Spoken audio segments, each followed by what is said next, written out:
പറഞ്ഞ ആ ദൃശ്യങ്ങൾ നമുക്കിപ്പോൾ ലഭ്യമായിട്ടുണ്ട്. ആ ചെറിയ ഹിറ്റാച്ചി അവിടേക്ക് എത്തിച്ചിട്ടുണ്ട്. ആ കെട്ടിടാവശിഷ്ടങ്ങൾ നീക്കം ചെയ്യാനുള്ള ശ്രമങ്ങൾ ആരംഭിക്കാൻ പോവുകയാണ്. ഫയർഫോഴ്സും ഗാന്ധിനഗർ പോലീസാണ് അവിടേക്ക് എത്തിയിട്ടുള്ളത്. അവർ ചേർന്ന് അത് ആ നടപടിയിലേക്ക് ഇപ്പോൾ കടക്കുക. ഹിറ്റാച്ചിക്ക് പക്ഷെ കടന്നു വരാൻ ചില പ്രായോഗികമായ ബുദ്ധിമുട്ടുകളുണ്ട്. അതുമായി ബന്ധപ്പെട്ട് ചില കമ്പികളൊക്കെ മുകൾ ഭാഗത്തുള്ള കമ്പികളും അതെല്ലാം മുറിച്ചു മാറ്റിയാണ് ഹിറ്റാച്ചിയെ ഇപ്പോൾ അപകടം നടന്ന ഈ കെട്ടിടത്തിനടുത്തേക്ക് എത്തിക്കുന്നത്. ഷിനോജ്, ഇനി അറിയാനുള്ളൊരു കാര്യം, ഷിനോജ് നേരത്തെ ചില ദൃശ്യങ്ങൾ ഈ കെട്ടിടത്തിന്റെ ഉൾഭാഗത്ത് നിന്നുള്ള ദൃശ്യങ്ങൾ കാണിച്ചിരുന്നുവല്ലോ.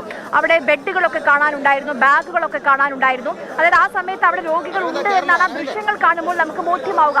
ഈ അപകടം നടന്ന സ്ഥലത്തിന് തൊട്ടടുത്ത്, വളരെ അടുത്ത്, അതായത് ഒരു കാൽ വെച്ചാൽ ഈ പറയുന്ന ഭാഗമാണ്. അതിന്റെ മുകളിലൊക്കെ ചുമരൊക്കെ ഇടിഞ്ഞു വീഴാറായ നിലയിലാണ്. ആ ഭാഗവും പൂർണ്ണമായും അതും അടച്ചിട്ടിരുന്നതാണോ? അവിടെ ആളുകൾ ഉണ്ടായിരുന്നു ആ സമയത്ത്?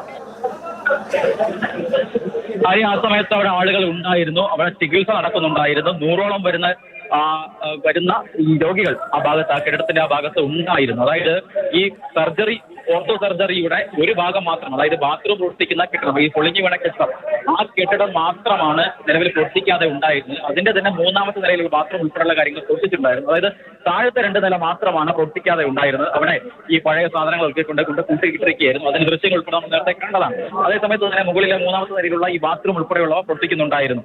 എന്നാലും ഈ കെട്ടിടത്തിന്റെ ഭാഗം, അതായത് ഈ ബാത്റൂം ഉൾപ്പെടെ പ്രവർത്തിക്കുന്ന കെട്ടിടത്തിന്റെ അതിന്റെ പ്രധാനപ്പെട്ട ഭാഗങ്ങൾ ഒക്കെ തന്നെ ഇപ്പോഴും പ്രവർത്തിക്കുന്ന കെട്ടിടങ്ങളാണ്. അവിടെ രാവിലെ രോഗികളൊക്കെ തന്നെ ചികിത്സയിലുണ്ടായിരുന്നു. അതിന്റെ ദൃശ്യങ്ങളാണ് നമ്മൾ നേരത്തെ കണ്ടത്. അകത്ത് കയറിയുള്ള ദൃശ്യങ്ങൾ, അതായത് ഈ അപകടം നടന്ന ഈ പൊളിഞ്ഞു വീണ കെട്ടിടത്തിന്റെ കോൺക്രീറ്റ് പാളികൾ ഉൾപ്പെടെ മാറി നിൽക്കുന്ന ഭാഗത്ത്, ആ ഭാഗത്ത് അതിനോട് ചേർന്ന് നമുക്ക്, അതായത് 1 മീറ്റർ പോലും ദൂരമില്ല, ആ ഭാഗത്ത് ഉൾപ്പെടെ നമുക്ക് ഈ കോൺക്രീറ്റ് പാളികൾ, അതായത് ഇതിന്റെ കമ്പി ഉൾപ്പെടെയുള്ള കാര്യങ്ങൾ കെട്ടിടത്തിൽ കാണാം. അവിടെയാണ് ഇത്തരത്തിൽ ചികിത്സ നടന്നതെന്നാണ് ഏറ്റവും പ്രധാനപ്പെട്ട ചോദ്യം. അത് തന്നെയാണ് പ്രതിപക്ഷവും ഇപ്പോൾ ഏറ്റവും പ്രധാനമായി ഉയർത്തുന്നത്. കാരണം ഇത്തരത്തിൽ ഉള്ള കെട്ടിടത്തിൽ മന്ത്രിമാർ പറയുന്നു, മന്ത്രിമാർ യോഗം ചേർന്ന് ഈ കെട്ടിടത്തിന് ബലക്ഷയമുണ്ട്, കാലപ്പഴക്കമുണ്ട്, അപകടാവസ്ഥയിലാണെന്ന് മന്ത്രിമാർക്ക് ബോധ്യപ്പെട്ടിട്ടും തൊട്ടടുത്തൊക്കെ മറ്റു വാർഡുകളുണ്ടല്ലോ. മെഡിക്കൽ കോളേജിലേക്ക് എത്രത്തോളം ആളുകൾ ഒരു ദിവസം പ്രതിദിനം വരാറുണ്ടെന്ന് മന്ത്രിമാർക്ക് അറിയുന്ന കാര്യമല്ലേ? ഇത്രയും അധികം ആളുകൾ വരുന്ന ഒരു സ്ഥലത്ത് അപകടാവസ്ഥയിലായ, എപ്പോൾ വേണമെങ്കിലും ഇടിഞ്ഞു വീഴാൻ ഒരു കെട്ടിടമുണ്ടെങ്കിൽ ഇങ്ങനെ കൈയും കെട്ടി നോക്കിയിരിക്കുകയാണോ വേണ്ടത് നമ്മുടെ സംവിധാനങ്ങൾ? അത് തന്നെയാണ് ഏറ്റവും പ്രധാനപ്പെട്ട കാര്യം എന്ന് പറയുന്നത്. ഇത്തരത്തിലൊരു സംവിധാനം, അതായത് വളരെ മോശം രീതിയിൽ പ്രവർത്തിക്കുന്ന കെട്ടിടങ്ങൾ ഉൾപ്പെടെ, അതായത് മഴ സമയമാണ്, എപ്പോൾ വേണമെങ്കിലും ഇത്തരത്തിലൊരു അപകടം നടക്കാവുന്ന സ്ഥലമാണ്.